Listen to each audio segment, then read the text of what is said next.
Hey y'all, my name is Torres and this is Cicada Calling Farm. I run this farm with my farm partner Becks Hilliard. We are located in Hammond, Louisiana. It's about an hour north of New Orleans.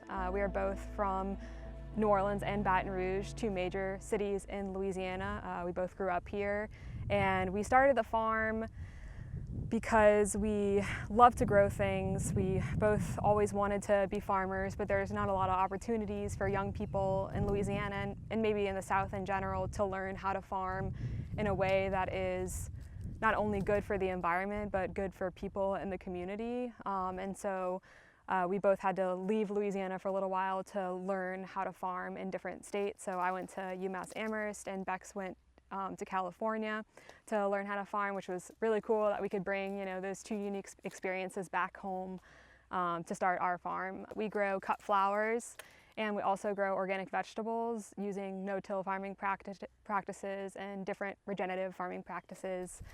We sell wholesale to restaurants, and we sell wholesale to florists, and we also sell at the Baton Rouge Farmers Market. So we do a little retail as well. We farm a little over 2 acres on leased land. So we met this really amazing landowner who has about like 200-ish acres of like horse pastures and kind of like a horse farm, I guess. And so most of the farm is run by tractors and has a lot of heavy tillage. We have like a small 2 acres on the larger property that we manage exclusively no-till. And so, when we started the farm, we really got to see just how the soil was coming from like a heavy tillage environment that had probably been tilled for, 100 plus years, because before this was a horse farm, it was dairy and cattle.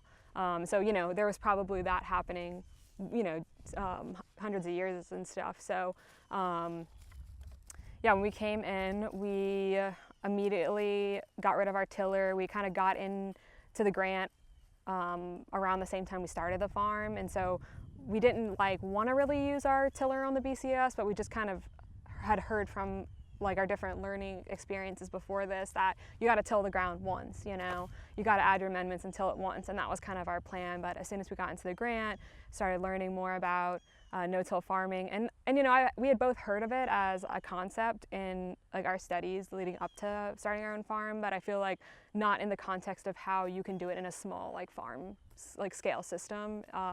The only tractor we use is our BCS, so it's like a walk-behind tractor, so we don't have any kind of forklifts or anything like that, and we do all the planting by hand, so it's a very manual, labor kind of, intensified labor kind of farm. And so, yeah, when we got into the grant, we were like, this is really cool. We tilled 1 bed. That's the only thing that we tilled the whole farm, and then we got rid of it. And we just started adopting the no-till practices. So we broad fork our soil, we cover crop in between big seasons. So for example, right now we're growing things in the fall, and when our first frost hits and kills a lot of some of the late summer plantings that we have, we'll go ahead and put that whole block in a cover crop for the spring season. And so we kind of operate in that cyclical way. We don't pull up plants by the roots. I know that's seems kind of silly, but we mow everything down. And then tarp for, depends on how hot it is, but anywhere from 2 weeks to 2 months, to just give that the soil time to digest the cover crop, to rest, to kind of give the fields a break from pest pressure or bacteria and different kinds of, that kind of stuff. And so when we expose the beds, we broad fork them and we hay mulch them, and that's kind of another layer of organic matter that we're adding to the soil. So if I think about the soil over the course of 3 years, I'm thinking about 3 years of having really huge cover crop. We use Sudan grass and cowpeas, and it creates a lot of biomass. So mowing that down and then haying that and then replanting something in there and kind of doing that for 3 years. And so I guess the vision is if you took your soil and did a cross section, it'd be like a little lasagna of organic matter and just beneficial microorganisms and whatnot. So I definitely think there's challenges with that kind of system, but overall I think this is in more line with how we want to be farming. I don't really want to be sitting on a tractor all day. I want to have my hands, I want to be the one planting, I want to have my hands in the soil and being able to see that relationship and to see that progress, year after year, or season after season.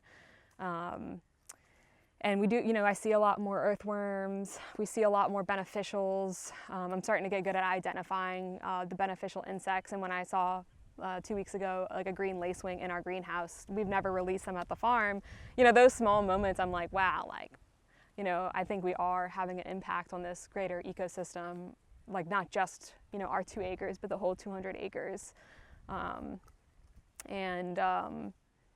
We have like a huge bird population just because we're kind of surrounded by really, a beautiful like tree line and whatnot. So we have quail around, doves, there's herons feeding at this pond every morning. I consider them my friends kind of, because you're out here alone and they're feeding and we're, getting our food together too. So I think it's really beautiful to be a part of like that whole, ecosystem beyond just, the physical act of planting food.